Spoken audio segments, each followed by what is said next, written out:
So we've just finished washing this 440 block. We had it just came in this morning from the machine shop, line honed, bored out, decked, and we gave it a nice wash. We cleaned it out. We gave it a coat of paint.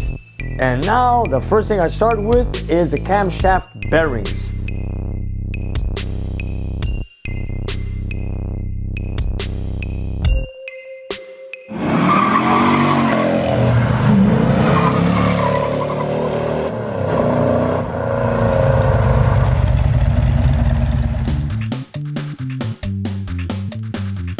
This morning, Nick and Renee are unloading a bunch of fresh parts for assembly at the shop.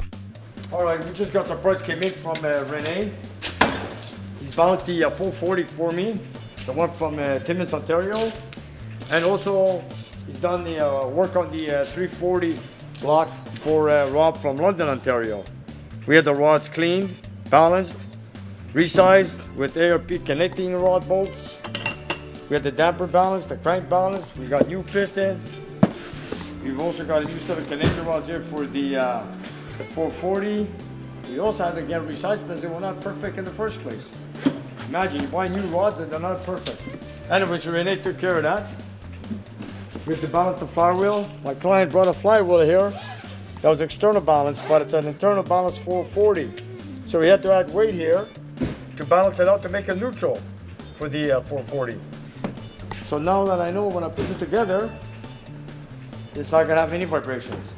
And this is another 440, does not belong to the 812 car. This is another car. So let's not get confused.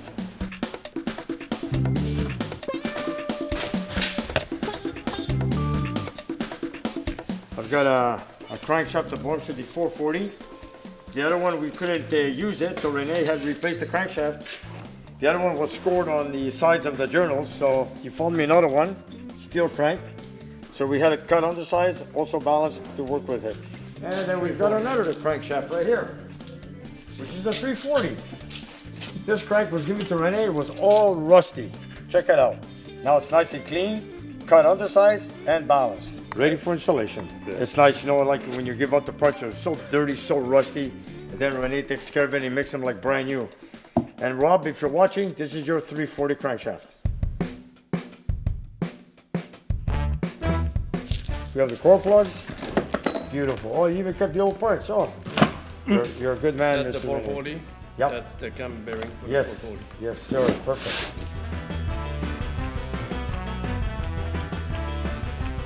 Look at that, eh? Resized, balanced, and ARP. This is beautiful. 340. Nice. Here we go.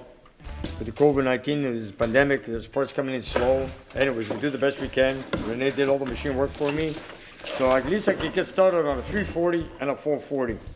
Okay, this is the block that came in from Timmins, Ontario, which belongs to James. So we had to get a line home, boarded out, decked, and washed.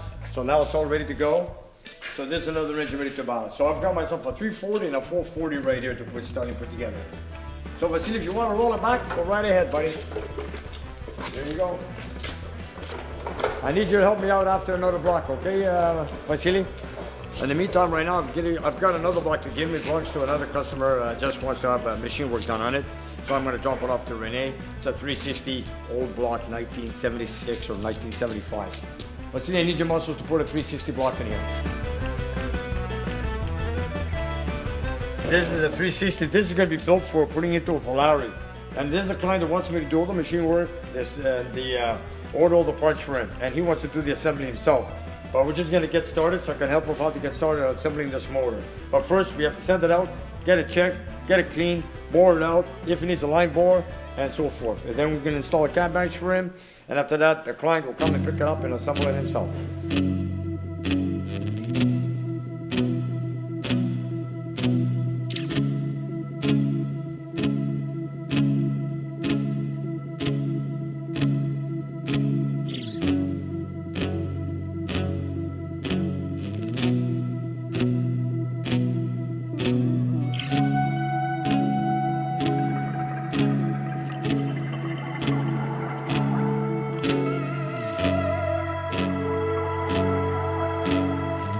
Look how dirty it is. When it comes back, it's gonna look like new. Nick is happy to have guys like Rene on the team, helping him get machine work done, so he can get down to the business of the many engines he has in the shop for rebuild. Nick has another engine in the back of the shop, one he really wants to get busy rebuilding, but he can't until he finishes a few more customer builds first.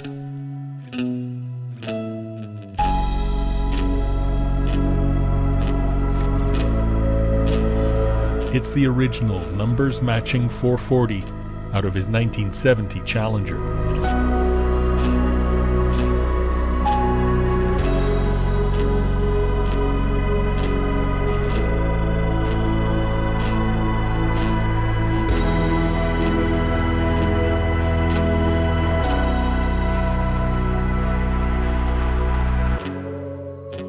Nick keeps telling himself he'll get to his personal engine rebuild soon. But soon doesn't seem to be in a hurry to get here, and there are other projects that are demanding his attention.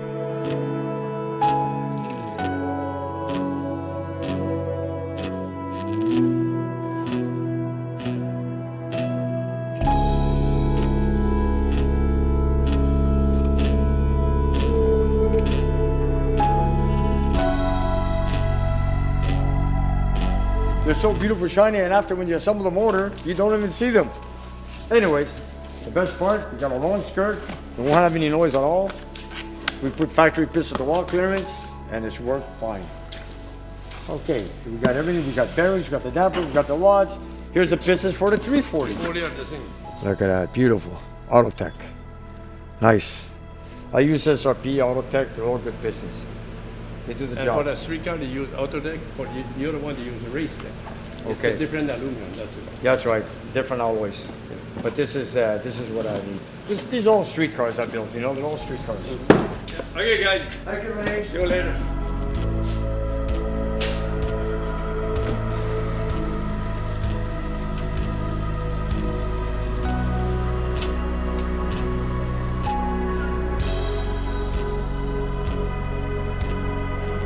You know, maybe we can't take cars for a ride or test drive them, but you know what? At this time of the season, it's time to build the engines. So let's get ahead and get these engines built for our clients so we can have them all ready for springtime.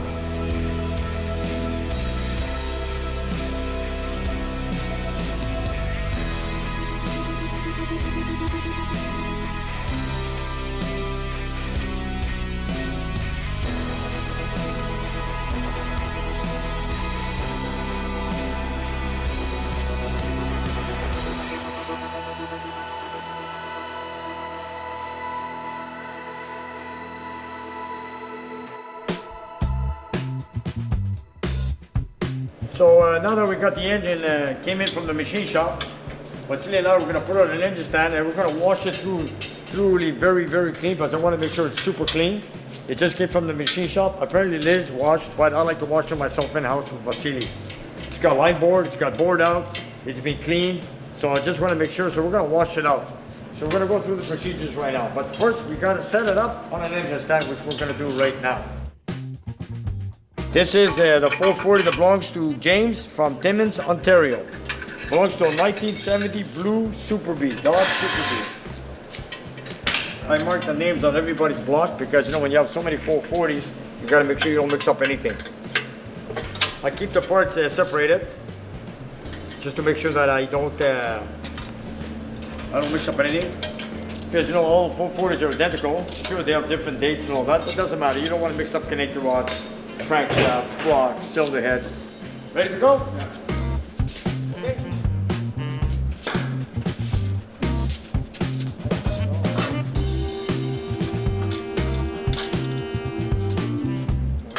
Okay.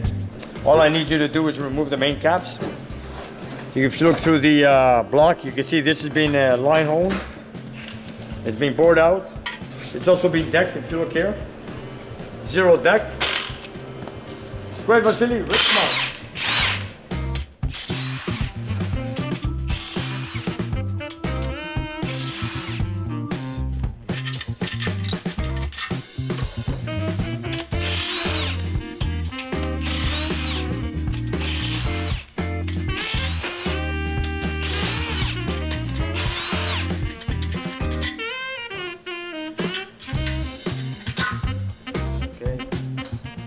spray with shampoo. We just want to wash off any residue from machining it and whatever dust or whatever there is. So I just want to make sure it's super clean because I personally like to have it washed in my shop. Sure, when a machine shop delivers a block or cylinder heads, they usually wash. And you know, sometimes they're not perfect. Or sometimes if they sandblast a cylinder head or something, and then it comes to my shop, they say it's been cleaned. Then you notice when you turn the head over a couple times on the table, you notice some sand comes out. So it's happened to me one time. So then ever since then, I said, you know what? I want every piece washed that comes into my shop from any machine shop. So like we're gonna go forward and wash this block right now, in-house. And make sure it's super clean before the assembly starts. Just a little bit, you don't need much. Just to get a little rounded off on the edge. Because you know, after decking and boring, it's a sharp toner right on top of the deck. So you want to make sure you don't nick any piston rings as you enter the piston inside the bore.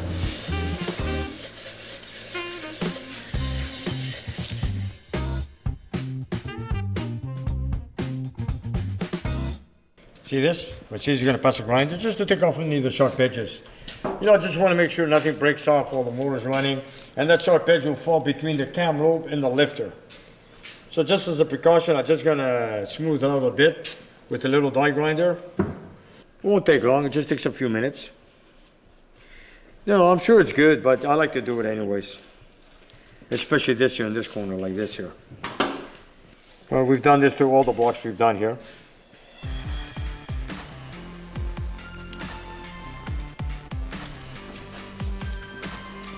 Here we go.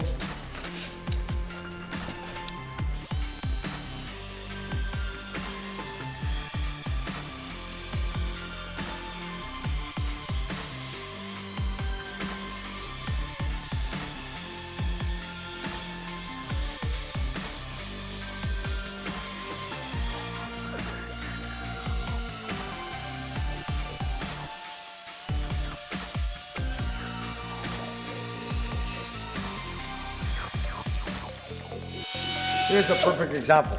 Come over here, take a look. But you know, we just want to show our viewers. You see these rough edges? The way it's casted? This is what I want to remove. Right here. I don't like this rough edges, you know? I know it's from the factory, it's good, but I like to trim it smooth. Vasily, you ready? Okay, go ahead.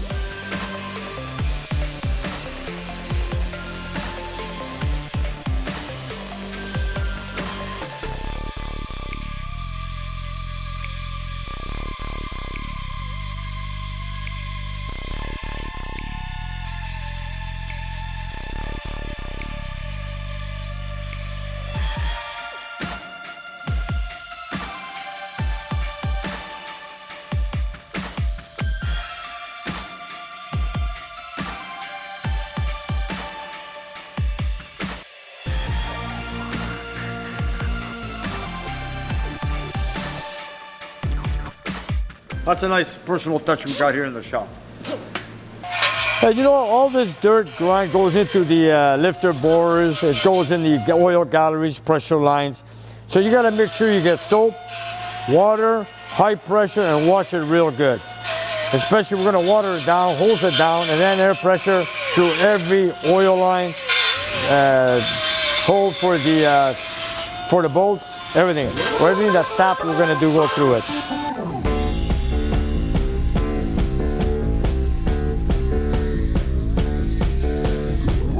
That's good. Here. See this? You see this? It's paper thin. This is paper thin. So right now we're gonna file it down.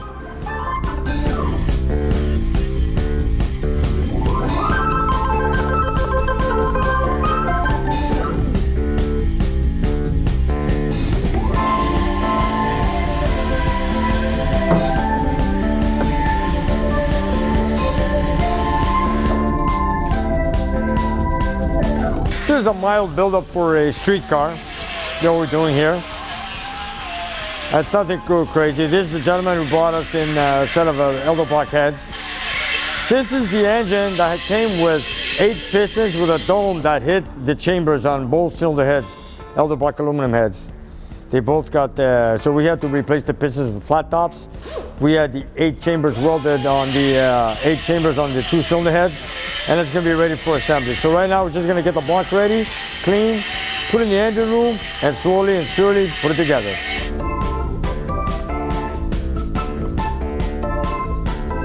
You know, if this was a showpiece or something like that, people would probably want to grind it even smoother. But this is not a showpiece. We're just doing a typical cleanup, taking off some rough edges, and that's it. Now, some people are doing like a trailer queen or a show car. Could be anything. They really want to make the block really smooth. They want to make it look like a piece of jewel. But in this case, it's just a basic 440 and a Super B, just to look original. We're going to just do some grinding, and that's it. Usually I wash the block without the core plugs, but they've been installed already, so I'm just gonna leave them on. I'm gonna wash the water jackets from this side, through the deck side. So we have an opening, we have the plug out, so we're gonna do pretty good with it, I'm sure.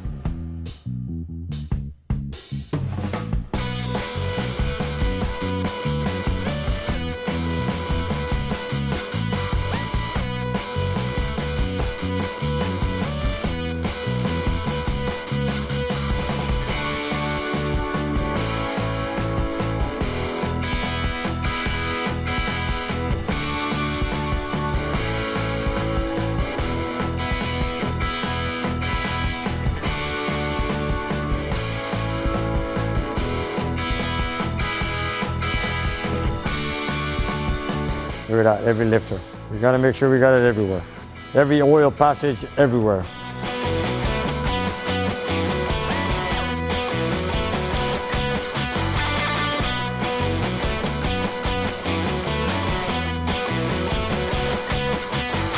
And then after that, you're gonna rinse it, we're gonna do it again. Okay, wash it down. I'm gonna wash my brush, we'll do it again after. Go ahead.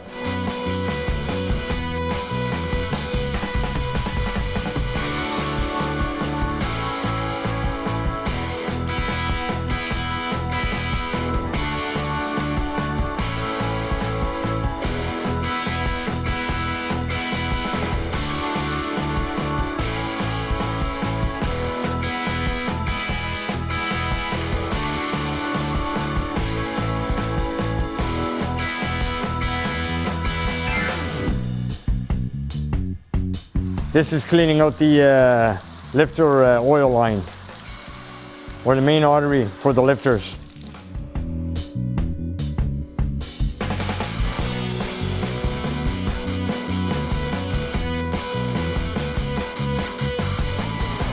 This is very important that you pass water through every oil line in the block. Very important. Because you don't want no dust stuck in there, any metal dust, because the first place it's going to go to is in the bearings, and that's the big no-no. So what we're doing here, we're washing through every little line.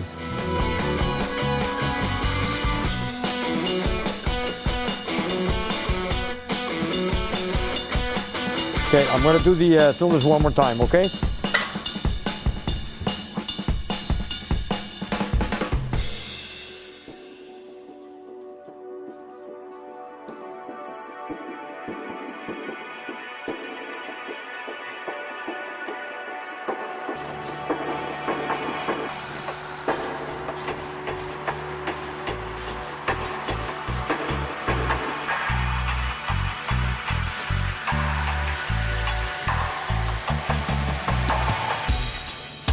Great, go ahead.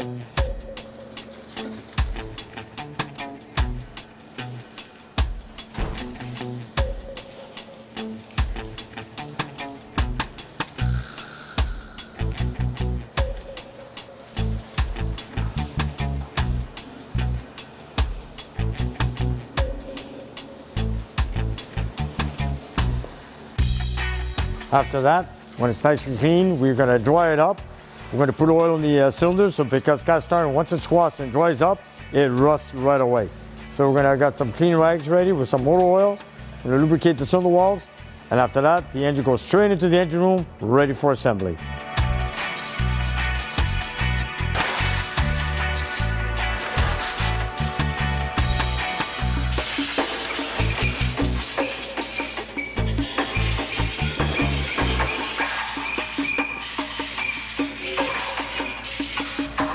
So we don't need the holes anymore.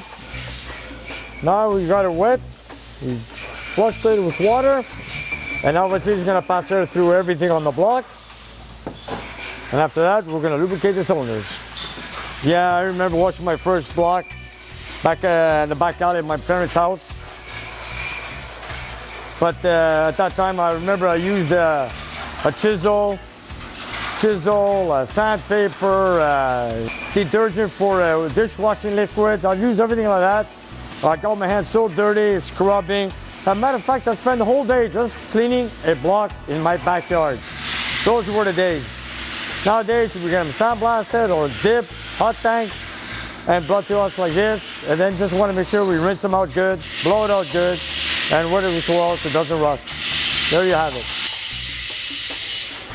And I remember my very first engine, which was a 3D3. Same thing as this. This is a 440, 3D3, same block, same work.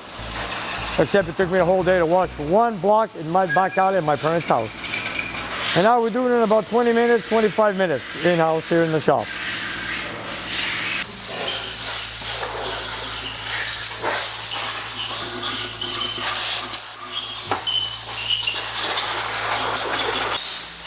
As cast iron is drying up, it's starting to rust. So I gotta move quickly. So while Vasily's blowing it out, I'll bring her to put oil on it.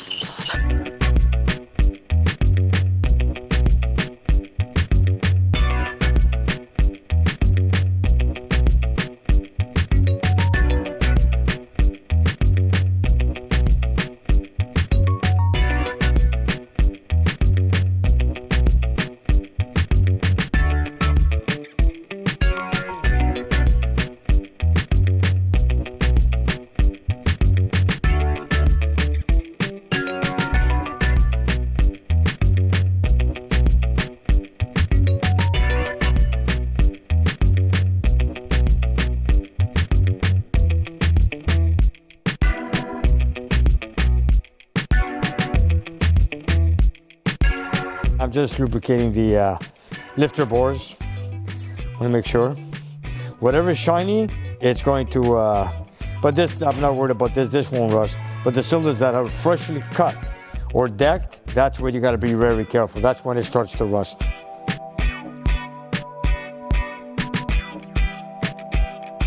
Looks pretty good. It's the cylinders that concerns me the most. And the decking is when you deck it, it's fresh metal, very clean metal. And this is what you got to worry about right here. Then when I put it into the engine room for assembly, I'll pass another clean rag, dry up the oil, and then use more oil as I assemble the engine.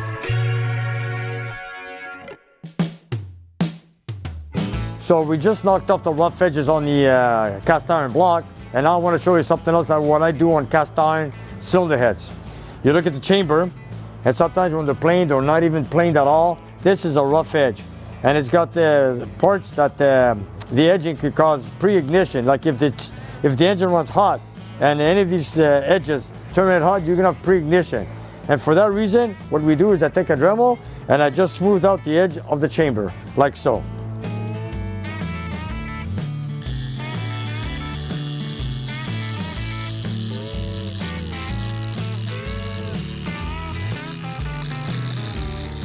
You know, like it's very sharp right from the factory. Nobody does the trimming like this. But on every cast iron head that comes in here and aluminum, this is what I do all the time. Just want to make sure it's nice and smooth, no sharp edges, so you will have no pre-ignition. There you go. I've done it before, but I'm just showing it now so you guys can see what I'm doing. And you go all the way around.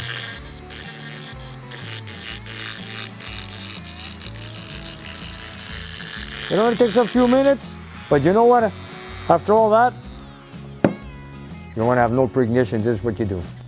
There's another part that you remove rough edges with a little grinder. It just takes a few minutes and it's a big help.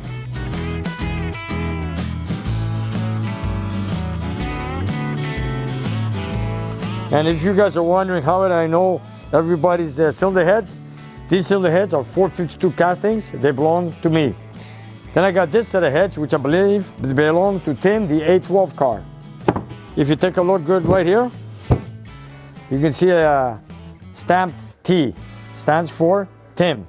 I always do that. That's this way because, you know, when you have so many cylinder heads of the same kind, you don't want to mix them up because they're all alike. So you want to always give back the same cylinder heads to belong to that engine, to that customer. For example, like you looked at here, this belongs to Tim. which is a 906 casting. And then we have another set of 906 castings here for a 383. And these ones belong to Luke. So what do I put here? I stamped the letter L. That's for Lucas from Coastal Auto Reaction. So, you know, this is what happens when you have a lot of cylinder heads or same engines. I stamp them or I mark them so I don't mix up anybody's parts. The same goes for crankshafts, cylinder heads, the blocks, intakes. I mark them all. Because, you know, after all, when you have so many engines of the same kind, you want to give back the same parts that belong to the customer. The reason why I start stamping everybody's initials on all the parts is because at one time I had a 1970 Satellite with a 440 and had to reinstall the engine with the exhaust manifolds. And accidentally we got the wrong exhaust manifolds put onto that car that were date coded for another customer that belonged to a client with another 440 in Nova Scotia. After looking for the exhaust manifolds for my client in Nova Scotia, I couldn't find them. Then I started thinking, I said, where did they go? I have a set here for a 70, but for the 69, I didn't have them. Then I started looking, I started thinking, hey, maybe they went on that wrong car.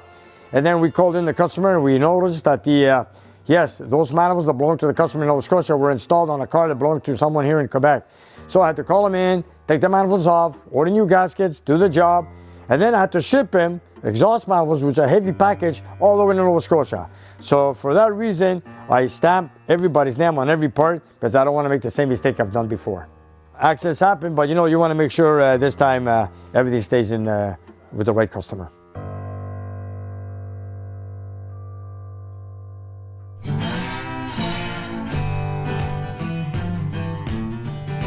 Let's get back to that freshly machined and shampooed 440 waiting for Nick in the engine room.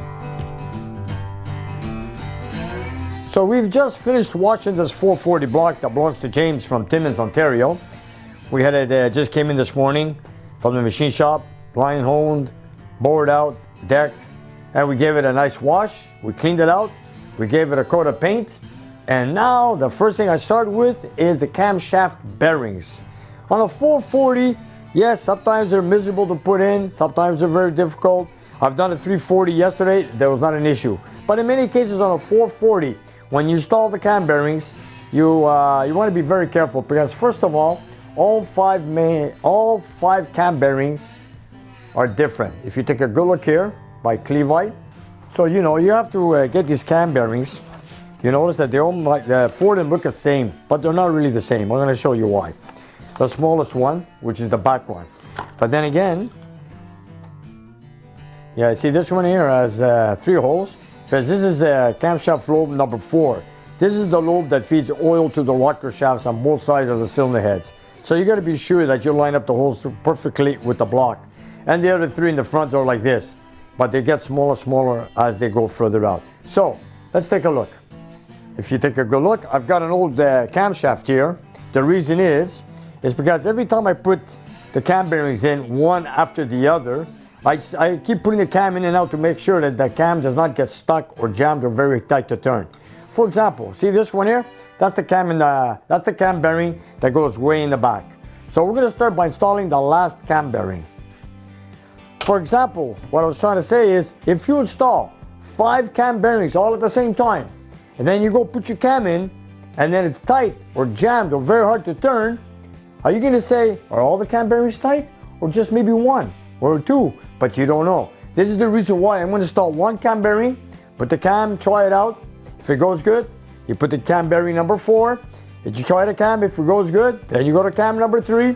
Then for example, if cam bearing number 3 goes in and you see the cam is jamming, you know there's something wrong with number 3. And the first 2 that you put on is not at fault. So let's start from now. We're going to start with the last cam bearing. And we also have to position them perfectly with the oil holes right here. Now that the block is upside down, you're going to see. So if you look straight down, you're going to see that right here. I'll show you as an example. Look at the oil hole down the hole. You got to make sure that you line up that bearing with that hole. So the same goes for all the bearings except for number 4. The 4 has 3 holes. 1 to feed the oil for the main, and then you got the 2 going to the rocker shaft, which we'll go into that detail in a minute. So let's install the last bearing now. Here we go. What I do in this case is I'll line up the bearing with the hole, with the groove inside my tool. I'll show you. And you're gonna see why I do this. Line it up, you're gonna tighten it. As you twist the shaft, you're tightening the bearing, like so. Okay, so now the bearing's stuck in there. And of course, all the bearings are press fit. So you can see the hole, the line with the hole, it's perfect, right? So here, this is how we do it now. Watch this. You put it through, you know, it's the smallest bearing, so it's gonna fit right through all the other bores, and you go like this. So now you gotta make sure that that hole is 12 o'clock with that hole. Watch this, with the oil line, watch this now. You see, look, you can turn it. So you wanna make sure that you got it exactly lined up. So in this case, this is what I do. I take the flashlight, I look straight down. I'm looking down that hole to see, because the bearing's further back, so you don't see the hole of the bearings line up with the block. So when I'm using the guide on the tool, which has a groove in it, I'm lining it up with the hole. So when I smack it, when I smack that bearing in, hopefully it stays exactly where it is, it lines up with the hole. And here we go. We're just about there, and here we go. Gotta hold this tight. Make sure the thing doesn't turn.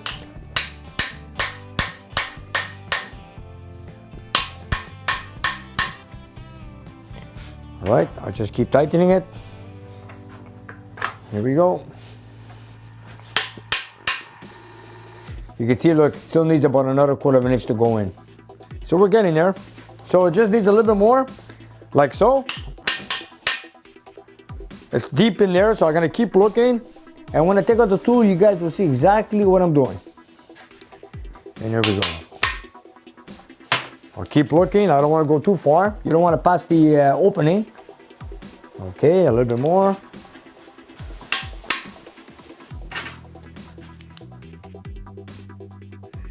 I think we're pretty good. Let's take a look.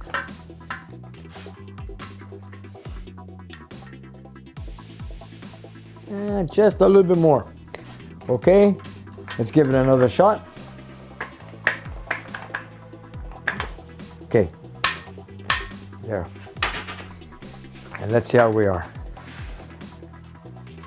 If it lines up, we don't need to go any further.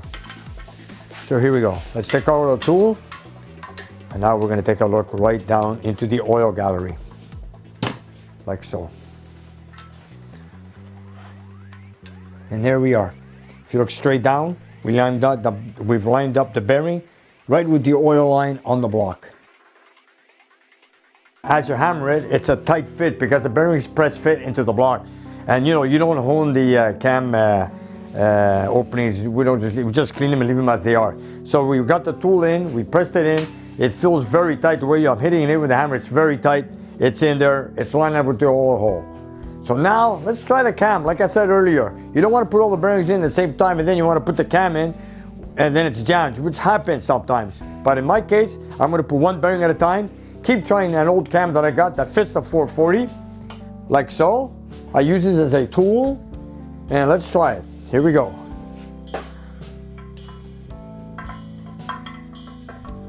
You gotta be careful. You don't wanna. This is just another cam. I use it as a tool.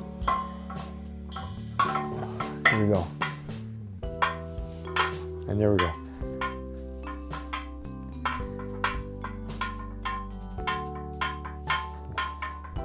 Looks pretty good. I'm just gonna put some oil on it.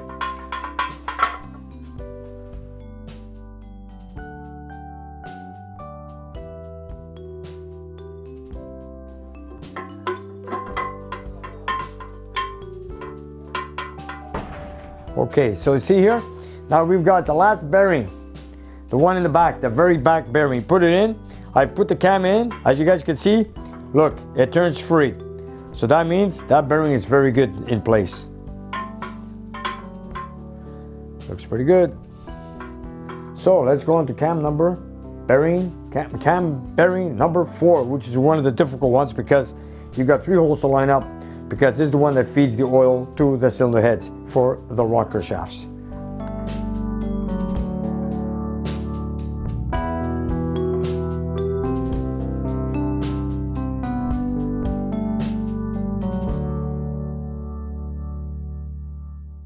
Every cam bearing has a part number. So now we start from the back and go forward. Now we're going to do the cam bearing number 4. If we are looking for SH405. So if you look here, we've got SH405. And as you guys can see, this bearing has 3 holes. Now we're going to change the chuck because you can see this one's way too big. So I've got the other one over here, like so, which is slightly bigger.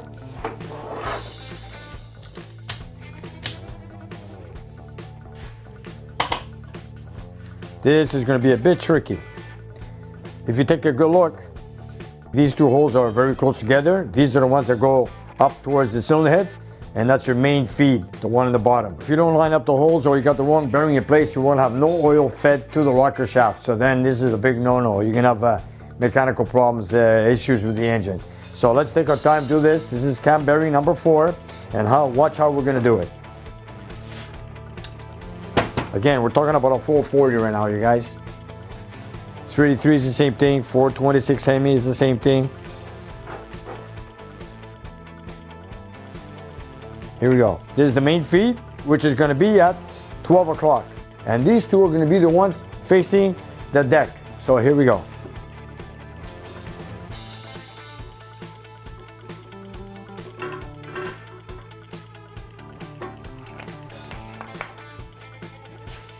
Take my flashlight. It's hard to see down there, it's very dark. So here we go.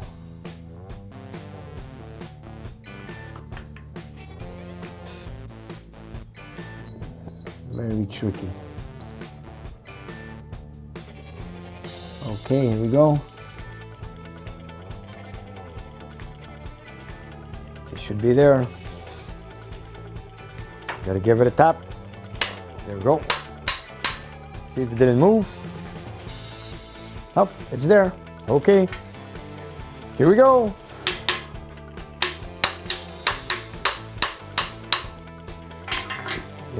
Tighten it up again.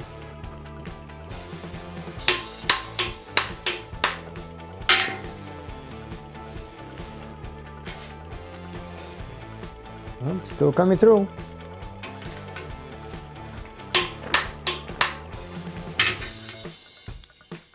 Just a little bit more. Okay. Need to go further back.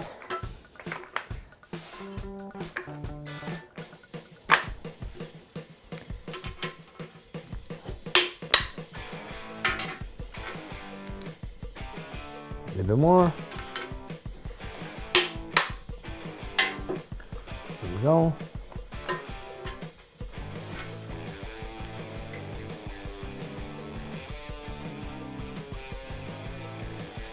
Okay, looks like we got it lined up. Yes, we're going to flip the engine now. First of all, we got to make sure that the main feed is lined up, which is perfect. You can see it. Okay, and then if you want to look at the other 2 holes lined up, here they are, right here. Yeah, you can see through them, but they're more than enough. I know sometimes you don't see it 100% lined up, but it will do the job to feed oil to the rockers. I'm sure it's going to work because I've done it many times. I've also found factory cam bearings that the hole was blocked halfway and there was more than enough oil going to the rocker. So I'm very sure that's going to be good. I'm going to turn it over to explain to you guys what I mean oil feed to the cylinder heads.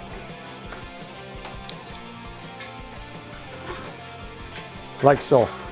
Right here. These are the 2 veins that feed oil from the cam bearing, that feed oil to the cylinder heads, to feed oil to the rocker shafts. And here you have it. Then if you look at the one over here, check this out. The main feed is perfect. It's going to feed the oil to the shafts for sure, even though the 2 holes are lined up to the veins of the block that feed the oil to the heads. It's a little bit off a bit, but don't worry, there's more than enough oil to feed the oil through the rockers. I'll find out this when I assemble the engine, when I prime the engine, and I always make sure that I get oil to the rockers. If I don't, then it will tear it down and fix the problem. But I'm very sure, I'm confident that this will do the job. Okay, so now I'm going to turn over the block and try the cam with 2 bearings installed.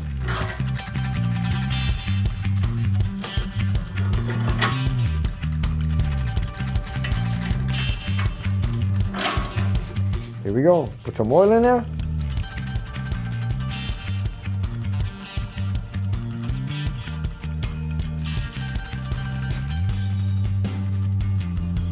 Okay, let's try the cam. Like I said, this is just an old cam. I tried for bearing installation, so I kept it as a tool.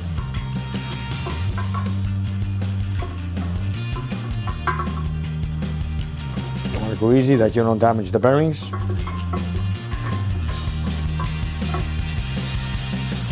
There we go. See that? Now we've got 2 bearings installed, and look at this. It's turning perfect. There. No effort whatsoever. Okay, that looks pretty good.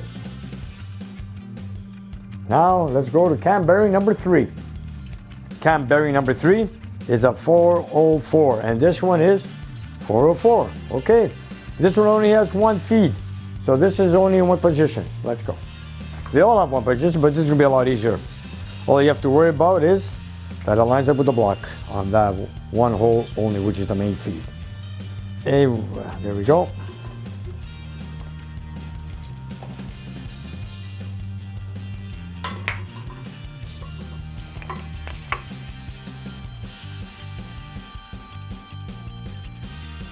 Okay, this one's pretty good. Here we go. Let's check, make sure it didn't move out of place. Looks like it's there.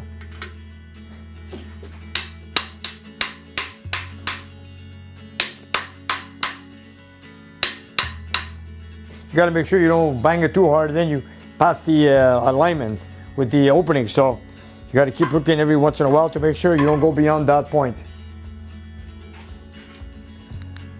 And we still have more to go. Okay, there we go. Keep going, we're in the right place.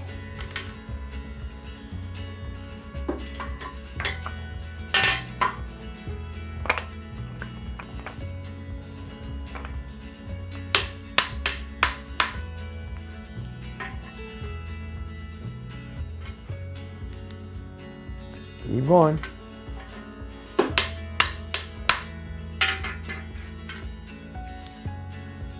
A bit more.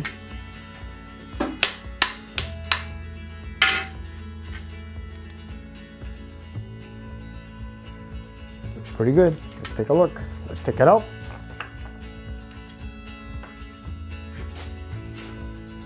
Yep, perfect. There we go. Another one lined up. Nice.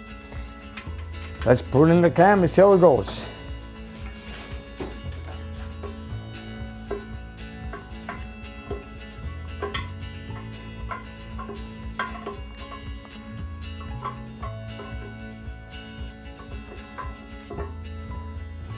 There we go. We have 3 bearings in, and look at this. It looks pretty good. Look at that. It's got a good feel. And you know, you want it to turn with your hand, with your own muscle, with your own wrist. Okay, that looks pretty good. See that? Look at this, no tools required. Now let's go to cam bearing number 2. Imagine you install 5 bearings, cam bearings, and then you put the cam in, it doesn't want to go in. Which bearing is the one that's jamming it? So you're gonna go crazy. So that is the reason why I put 1 bearing at a time and keep trying to cam 1 bearing after the other. It takes a little bit longer, but you know what, you guys? This way, you'll have no issues. You'll find out if 1 bearing is too tight, then you'll know which one it is. So we know we got 3 cam bearings in it, and we know they're good. So let's go to cam bearing number 2, which is number 403. And this is, just to be sure, 403. Here we go.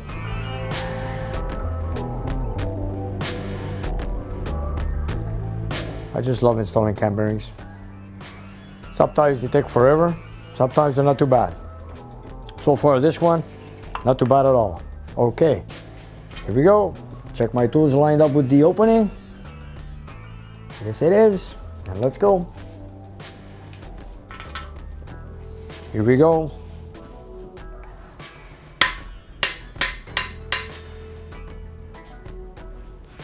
Okay, is it lined up?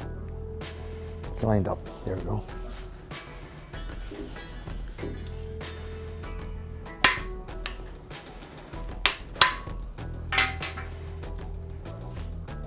That's it. We're good. Let's go.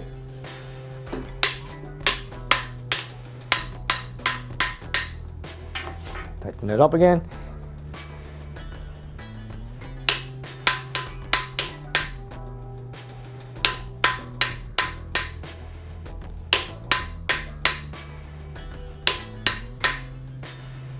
Sometimes you can get a bigger hammer and just smack it. But you know what? I like to go nice and slowly. Okay, still need some more.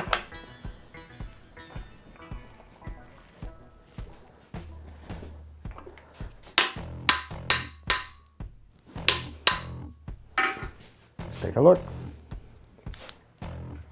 Little bit more.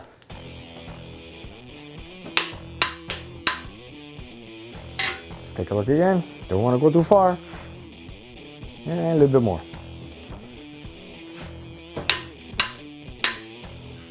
I think we got it. Let's take a look. Bingo, right on. Okay. You just want enough opening to feed oil to the journal on the cam journal, that's all. Even though you're off a bit, it doesn't matter, it'll still work. Let's put the cam in. Try to make sure it works. Put oil in the bearing. There you go. Just put the oil through the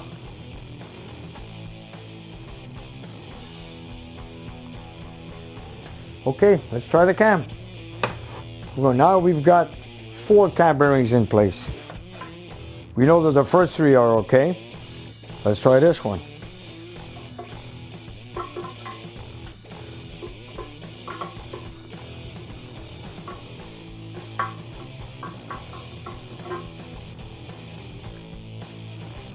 Oh boy, see that?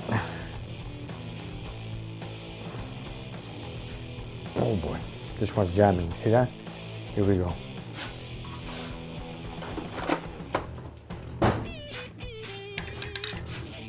You know, I've had problems in the past with 440s, and when you put cam bearings in, you always find one, in many cases, that it jams you up. Here we go. See that? Oh boy, this is pretty tight.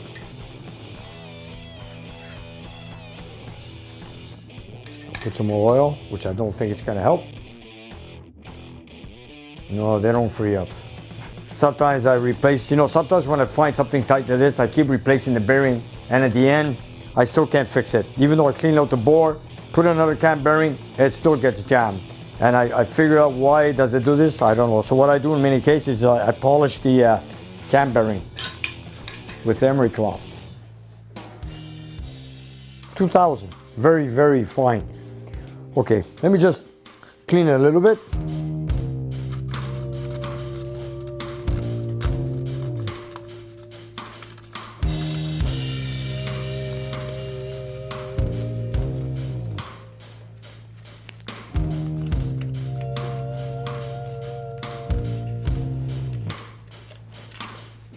I put oil on the emery cloth, which makes it even much more smoother. Yeah, you know, we're working on a 50-year-old piece of cast iron. Maybe it warped over the years or whatever, you know. Don't forget these 5 holes, the 5 openings for the cam bearing should be perfectly straight. If not, it could be a problem. And this is where we find the issue. So look, we got one cam bearing is a bit too tight. I'm going to use a little bit of emery cloth with oil just to polish out the bearing a little bit. I know some guys won't agree with that, but what do you want to do? There's no undersized, oversized bearings. You know, we're just left with one cam bearings with an issue. I've done this for years. I've done it before. It worked for me. I've done it. Driven cars with the same thing I'm doing right now on some other 440s, and it worked just fine for me. And if some guys are going to disagree, they could. I don't mind, but what do you want me to do? Oh, by the way, I also wanted to mention that 3 out of the bearings on that 440 that's in my car right now, the Kawasaki 440, which is a test mule number, our first test motor. It's in the car. That one had 3 cam bearings that I had to polish down with a 2000 sandpaper and polish it out so I could get the cam to fit and turn easily. It's been, I've got over 200 miles on it, but it works. I've done other engines in the past. I've gone thousands and thousands of miles that worked no problem with me. So here I got one bearing. It's giving me a hard time, but I'm going to manage. I'm going to polish it as much as I can. I want that cam to turn free. So here we go. You know, I'd rather have a loose bearing than a tight bearing. And that's for sure. Let's put some oil in there. There we go.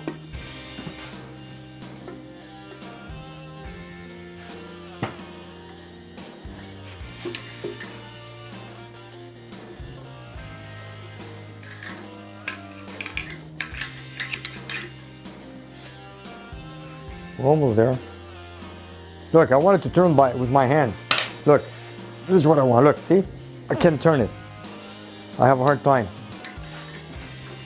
Look at that. It turned over the block instead. Now, I'm gonna have to do a little bit more sanding. And you know what? This is time consuming, but I have to do it. I have no choice.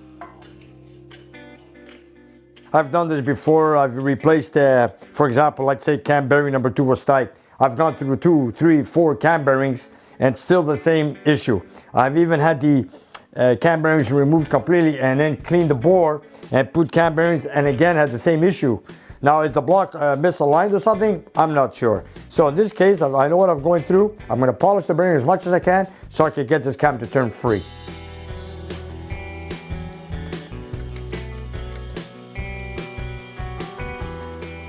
I'm sure people had problems with this in the past. Sometimes they're on a 440. Here it is. Some are easy, some are not.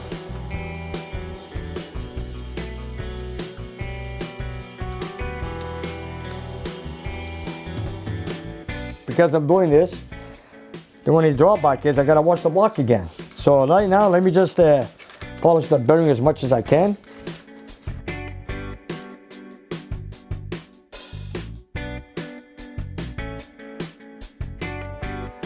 Of all the cam bearings I've done on all the 440s in my life, 40% of my cam bearings, when it comes to installation, I have this issue. Is it lining up with the block from the factory or something? I'm not so sure.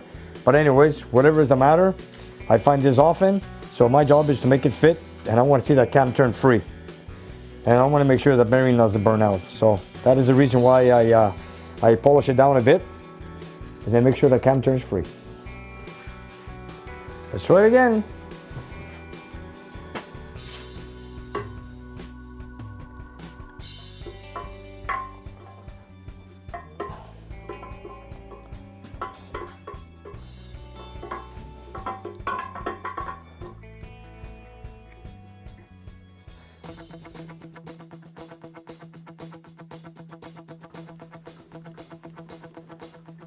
There we go. Okay, I'll just put a little bit of oil.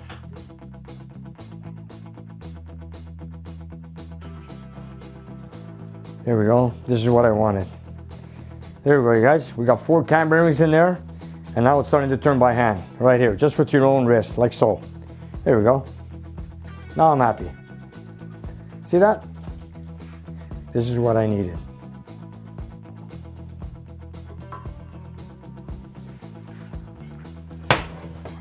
And now we have the last cam bearing. The last cam bearing is kind of tricky. And in this case, what I do, since the opening is not straight down like the other 4 bearings, this one goes on an angle, I gotta mark the block in the front, like so. See, you mark the opening, like so.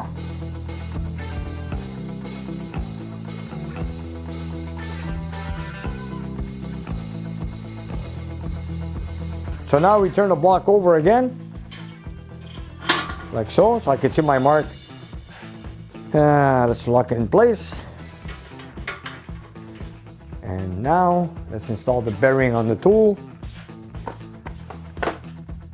And the first bearing, you can't go wrong. This is the only bearing that has a groove in it, like so. And you know this is cam bearing number 1. Okay, now our job is to line up this hole with the black marker right there. See, like so. Because this one doesn't go straight down, it goes on an angle, so I gotta mark it so I can hit it in place, like so. Okay, and let's go. Here we go. This one I have to have a wild guess. Hopefully I'm straight. Okay, here we go.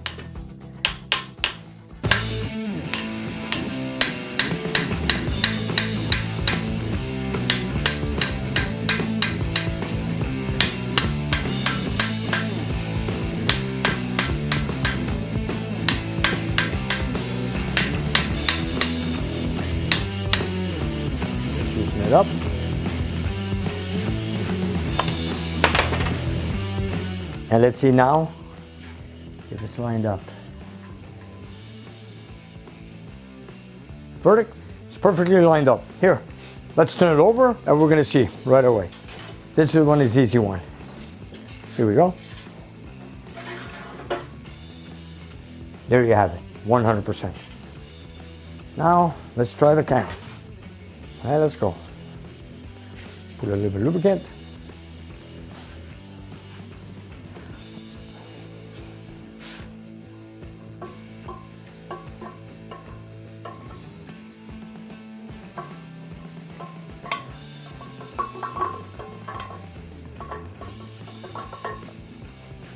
Okay, let's try it a bit.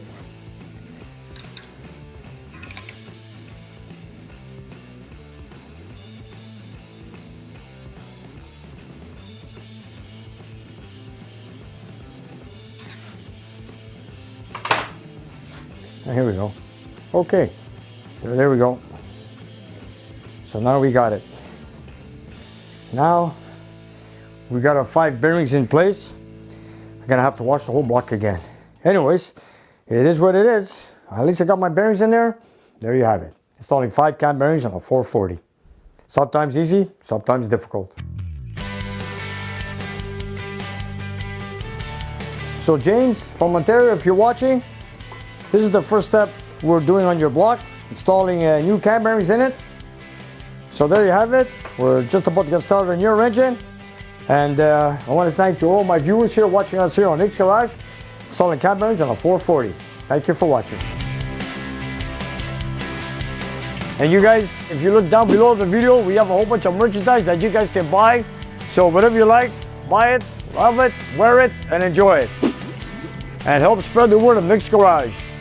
And if you have some time, check out our Patreon page. We have extra content and you guys can watch it and take it from there. And we'll see you next time.